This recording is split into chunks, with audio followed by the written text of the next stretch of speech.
I'm gonna show you all what a bad driver I am. I'm glad there's only 10 questions. Do you want me to actually circle it too?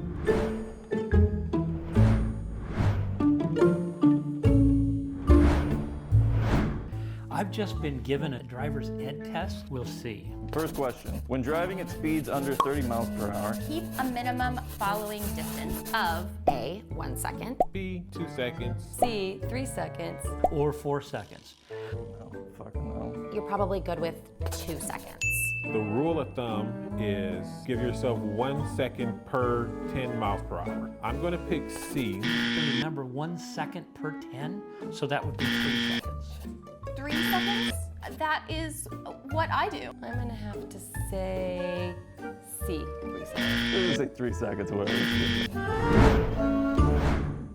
This sign means narrow bridge ahead, Lane ends or roadway narrows. Industrial area. Freeway on-ramp ahead. lane ends or roadway narrows ahead, just because of the way it's sort of shaped.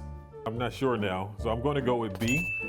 That means merging. That's a lane end. I think it's a freeway on ramp. Definitely B. I know, I've seen this sign. I'm sure that I know what it means in real life, but I don't know right now. When involved in an accident, you should provide your insurance and registration information, your full name and address, reasonable assistance to anyone who has been injured, or D, all of the above. It is definitely D, all of the above. It is all of the above. Definitely D, all of the above. All of the above, because that's just being a good person. I feel like you shouldn't help the people that were injured in case that incriminates you. I think it's A, your insurance and registration information. I think you should provide your insurance and registration information. This sign means squiggly line, slippery when wet, tow-away zone, steep downgrade, road work ahead, or the guy ahead of you is drunk. It's slippery when wet. The car's sliding around on the sign. I think slippery when wet. It's slippery when wet. Slippery when wet. A, slippery when wet. Slippery when wet. Number 5, if your wheels drop off the pavement and onto the shoulder of the road, you should brake hard and turn sharply back onto the pavement. Oh, you should not.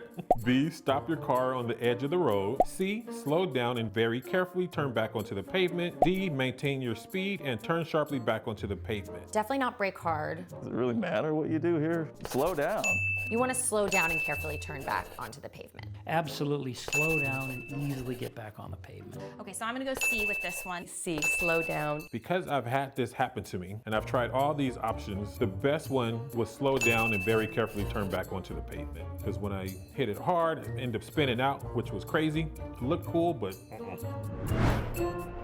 Number 6, a stop sign is shaped like a rectangle, square, circle, octagon. Octagon. It's an octagon, for sure. D. I know it's octagon because I love MMA and I know about the 8 sides and that's how the shape of the stop sign is. Definitely D, octagon. Octagon. And I know that from looking at stop signs. When driving in fog, use your parking lights, use your low beams, use your high beams. It makes no difference which lights you use. I feel like it's one of those trick questions. It does make no difference which light you use, but you can't use shit anyways. Believe me, it makes a huge difference, and what you want to do is use your low beams. I think it's B. I think you want to use your low beams in fog. B, use your low beams. B, use your low beams. I want to say the answer to this is to use your high beams because the fog obviously makes it especially difficult to see, but to be honest, I could be doing that wrong.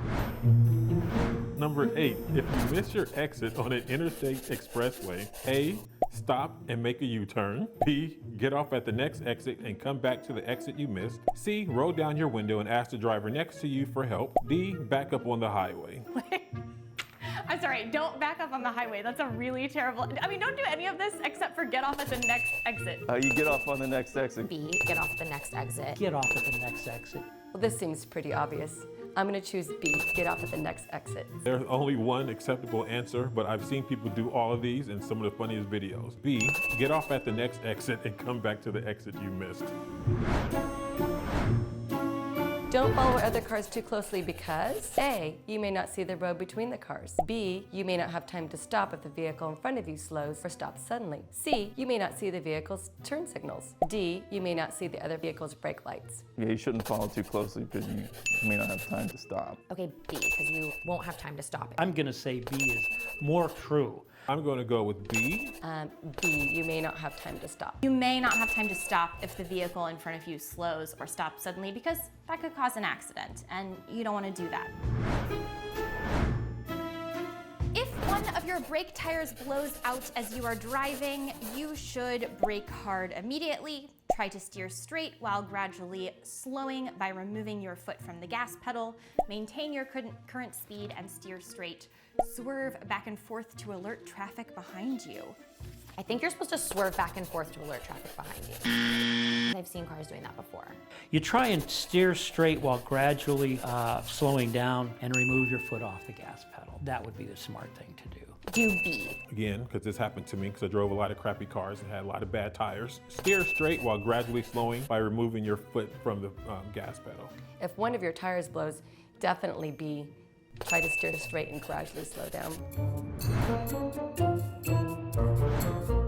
Actually? Is that impressive? I did, I got one wrong. Right. I passed the test. Congratulations to me. That is it. And hopefully I did well.